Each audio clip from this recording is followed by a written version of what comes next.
welcome back to my film and TV channel. I've got a psychological thriller for you for us to look at, you and me to look at. The Girlfriend, this is one's called. Yes, the Girlfriend from Hell, the Mother from Hell, perhaps some people will say. This was put out by Amazon Prime. Directed by Robin Wright, who also stars in this, yes, as the aforementioned Mother, yes, Mother from Hell. This is based on Michelle Francis's novel, and it premiered on Amazon on the 10th of September 2025. I'm doing this review on the 12th of September 2025 after watching all 6 episodes over an evening, a morning and an early afternoon, because I have to do other things as well. So there you go. 6 episodes in this one, around about 50 minutes an episode. So yeah, if you're not paying the extra on Amazon, you have a few adverts, but they're not too bad. It's not like watching normal telly where they go on forever. Angie Han from Hollywood Reporter scored this 80 out of 100. She said, just have to be in the mood for something a little bit silly and a little bit nasty. Yes, I think she's more or less spot on. But Jessie Hassinger had a new sort of word for it, or words for it. She's from the Daily Beast. She only scored it 40 out of 100. She said, watching could have been the cleverest stalker picture in ages converted into a 5.5-hour sprawl. Yeah, I agree with a tiny bit of that. So I'm somewhere between the two. Somewhere between Angie and Jessie. I should be so lucky. Anyway, a different opinion, so we'll have a look at this anyway. Please, guys, if you are new to the channel, enjoy the content, how I do things, please push that like button. That'd be fantastic. Smash that like button. And of course, subscribe if you've not already done so. And yes, if you can give me any hypes, people are doing it. Little hype points on YouTube, it'd be much appreciated. It helps all the algorithms, all these technical things. I have no idea what they're about, but it helps the channel. It helps me. So if you want to do that, guys, hype it. Fantastic. It'd be much appreciated.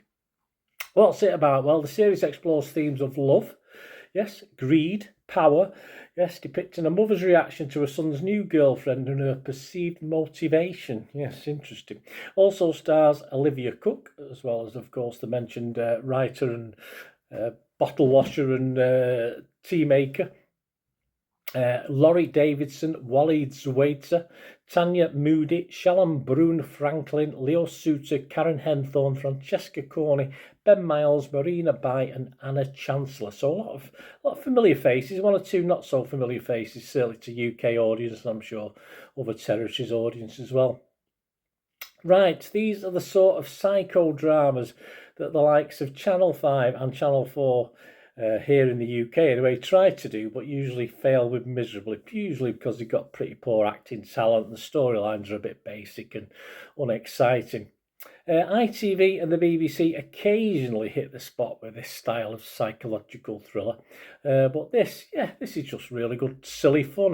We've already mentioned the word silly, haven't we? And you've got to you have to disengage your brain slightly, but not too much, because you've got a great cast in this, so generally a great cast anyway, and it's just good silly fun for most of its runtime anyway. I mean, there are some quibbles, as I said. I did agree with that critique at the start about a sprawl, a crawl. Yeah, I do agree with a little bit aspects of that, but I'll tell you a little bit more about that. We do get an interesting opening scene which made me cringe a little bit. I mean, it's where Mum is sort of wrestled. Well, we find out it's by a son. I mean, you would have thought it was some sort of lover or a husband, the way it was going on in a sort of private indoor pool. And it was a bit disconcerting to find out that it was a son that was wrestling, or they were wrestling together under the water, of course. There, so in one scene, you sort of get to know the mum and son relationship pretty well already, just from that one scene, and a little bit icky for me, straight from the start. But hey, I think we know where we stand as far as mother and son relationships concerned. There is the odd filler character in this as well that don't really add too much to the whole story, because it's all about the two main protagonists, and they're a very good watch, of course. And they're played, of course, by Robin Wright and Olivia Cooke in the two main parts.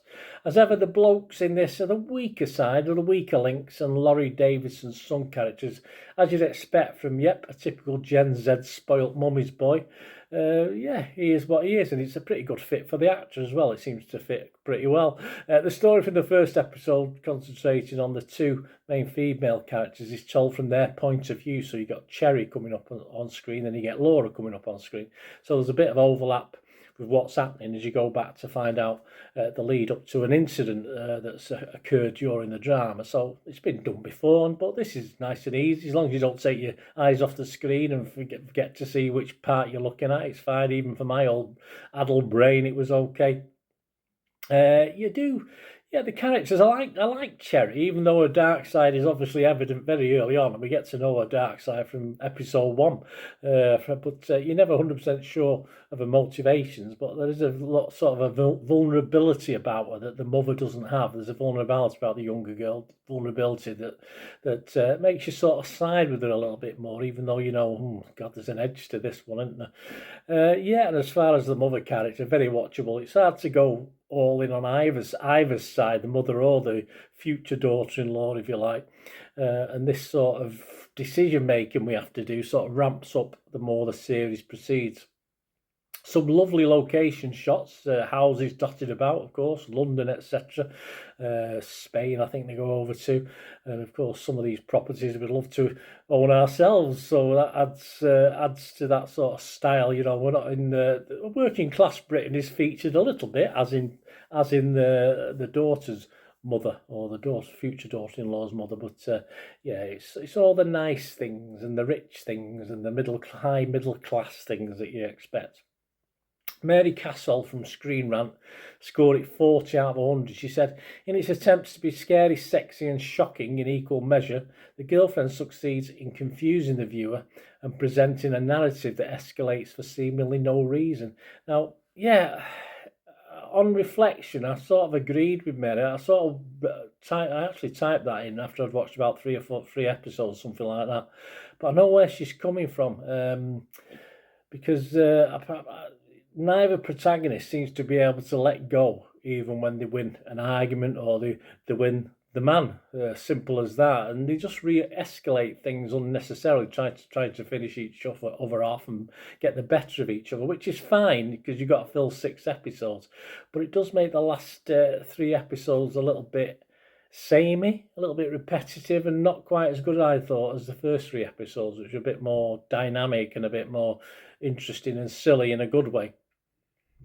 So you probably end up thinking this could have been a 3-episode, 4-episode series, or even a 2-hour movie by some of what we see in the last half of the series. So, although I don't totally agree with Mary there with the critique, I can see where she's coming from.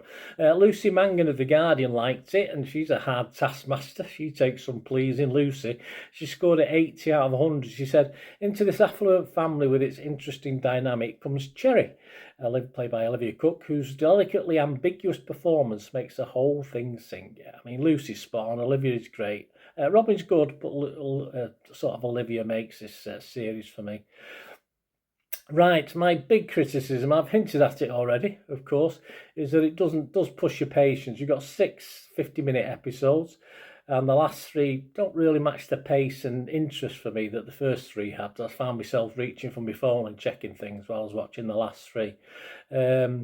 And the over-escalation of the ramping up of the things between the 2 ladies just get sillier, but not particularly in a good way sometimes. It's a bit of oh God, you know, what are they doing that for? But it always remains sort of watchable until it's inevitable, you know, one of these microphone dropping moments by the end of episode 6, of course.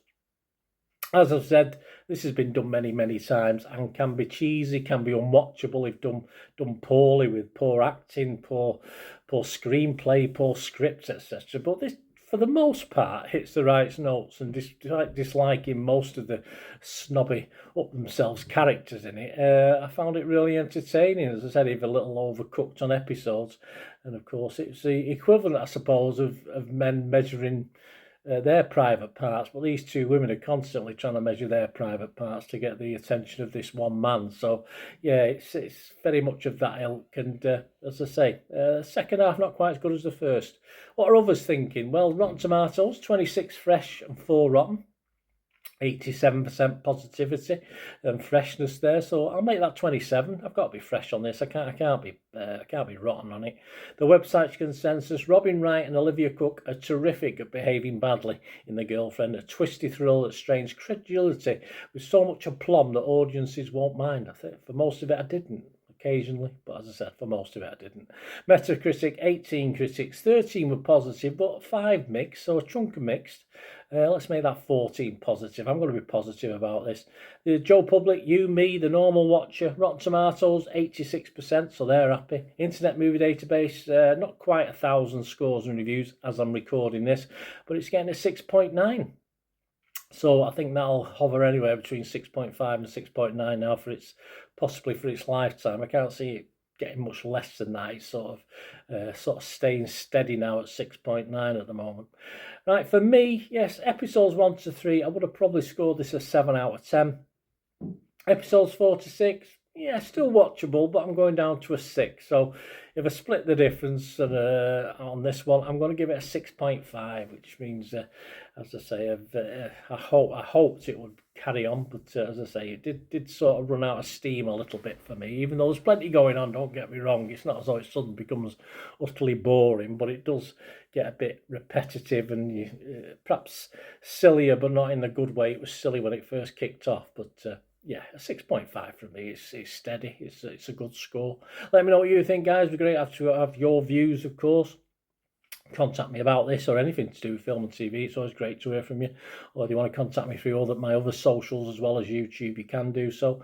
And of course, as I said, if you want to help the channel and support the channel, you can push those buttons, or there's a couple of other ways of helping me out as well, which you might consider. And to do that, all you have to do is keep watching and listening. Hi again, hope you enjoyed the feature, guys. Thanks for watching. Please, if you did enjoy the content, please give us a thumbs up, and if you've not already done so, press that subscribe button. If you've not already subscribed, that'd be wonderful. It's free to subscribe, absolutely free. Also, check out my social media links if you want to follow me on TikTok, Instagram, X, Facebook. They'll all be in the description below. And my special thanks to supporters of the channel, yes, Piat6505, who have an eBay shop selling film and TV memorabilia, including posters, books, magazines. There'll be a link again in the comments section. And if you're into your football, don't forget my football stuff on Manchester City for general football fans, but mainly City fans, of course. Or if you know someone who might enjoy that, give them a kick in my direction. I'll be very, very grateful. And as ever, guys, comments on this feature is wonderful. Anything to do with film and TV is always very, very welcome. It's great to talk film and TV. I thank you guys for your support. Stay safe, everyone.